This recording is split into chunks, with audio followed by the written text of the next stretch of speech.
What's up, Ninja? So, what we're going to start off with today is one of the first lessons, which is going to be the fastest offer in the market research. All right. So, let's get down into it. So, there's going to be three things that we'll be focusing on. So, it's going to be the property, the market, and the demand. So, knowing these three things is going to be very, very essential for you guys to make sure that you're going to set up your campaigns as fast and as effectively as possible. All right, so let's start out with going with the property. So the first step right here is to find the unique selling proposition of the property. All we have to do is just answer this question of why should others buy your property versus the option of not buying anything at all.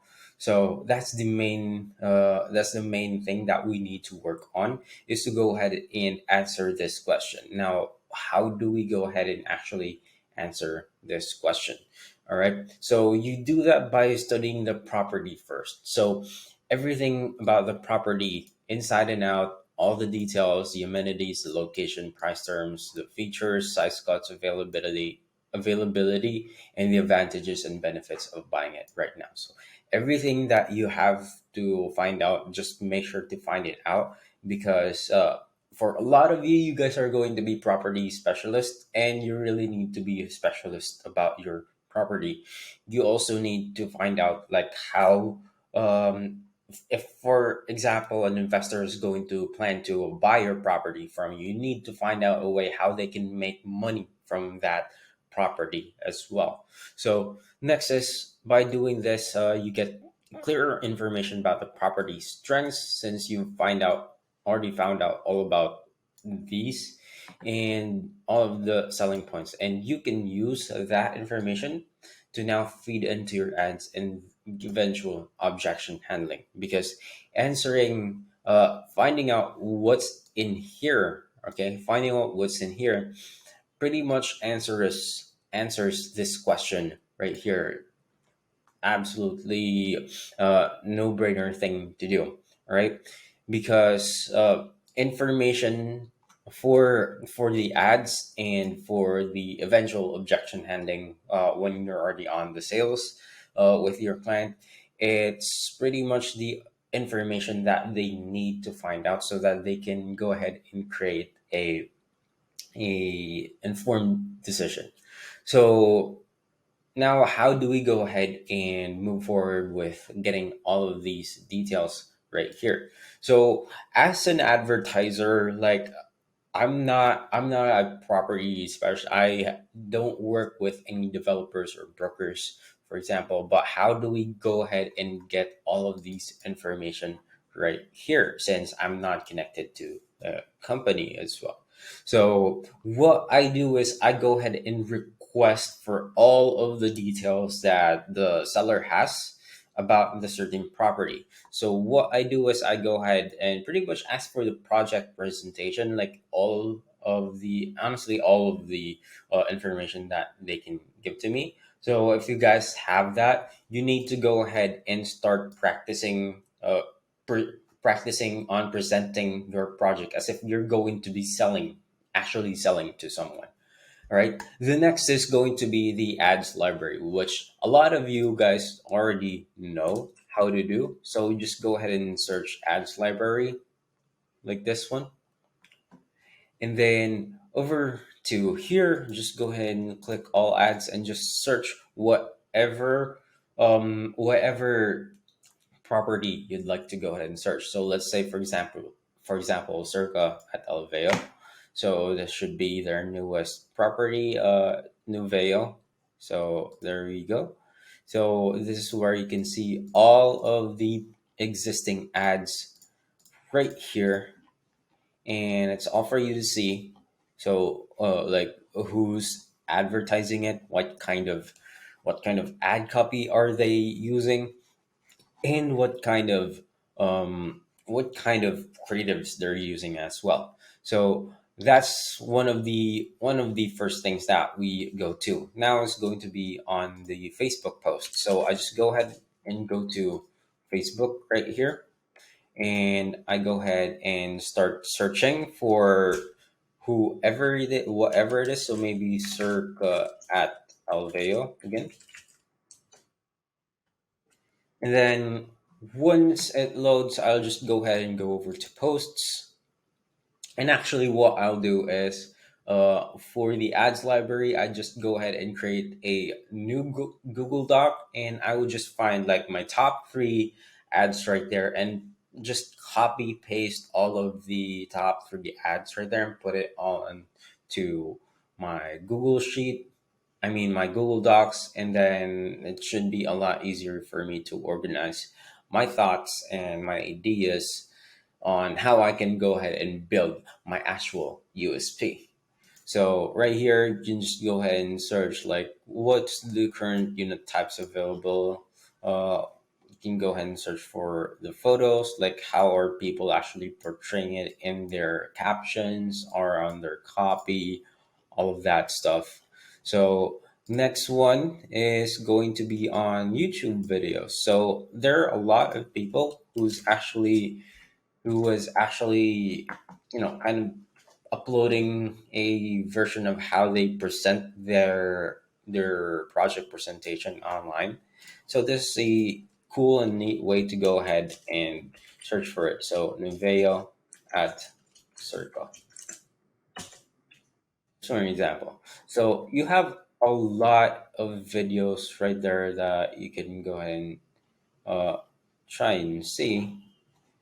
Now I'm just gonna add elevator right here to make sure it cleans up. So as you can see, you have a lot there, but mostly it's still Viento. Viento and Circa are in the same development, anyways. Viento and Nuvea, I mean.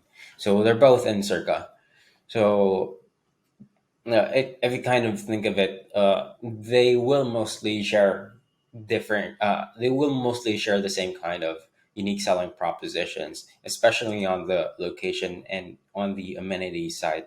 But what I only know about Novea is they have a lot more. What do you call this? They have a lot more expensive, more high end amenities than Viento. So that's that. You can go ahead and watch some of these videos and try to see like how others pitch this property right here. And then you might also start to see like some unique selling propositions that they actually share right there. So last one would be to go ahead and search on Google Maps. All right, so just go on maps.google.com. Just go ahead and search on maps.google.com. Search, let's say, Circa, Alveo.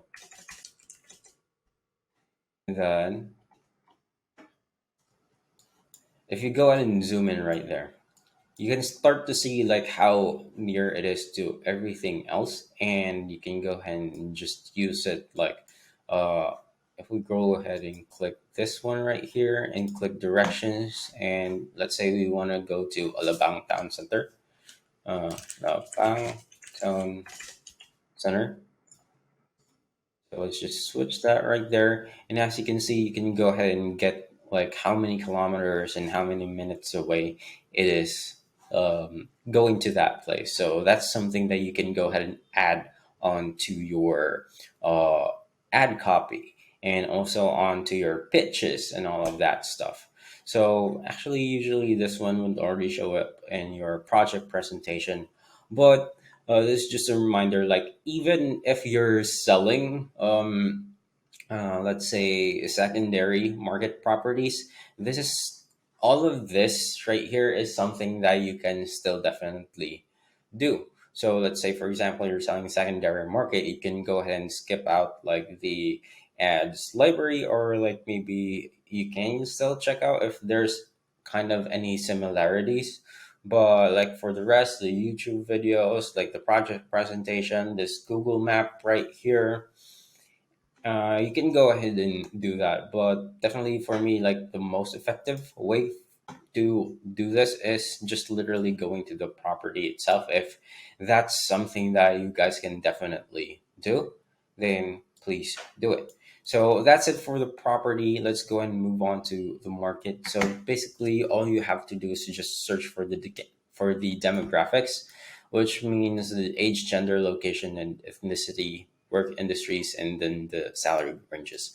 Now, usually this can be provided with the past sales history from the developer, but again, if you're if you're not really sure because maybe you're selling a secondary market, what you can do is to just go ahead and like oh, we do this a lot with our agency, and we just bracket everything in low end, mid end, and high end.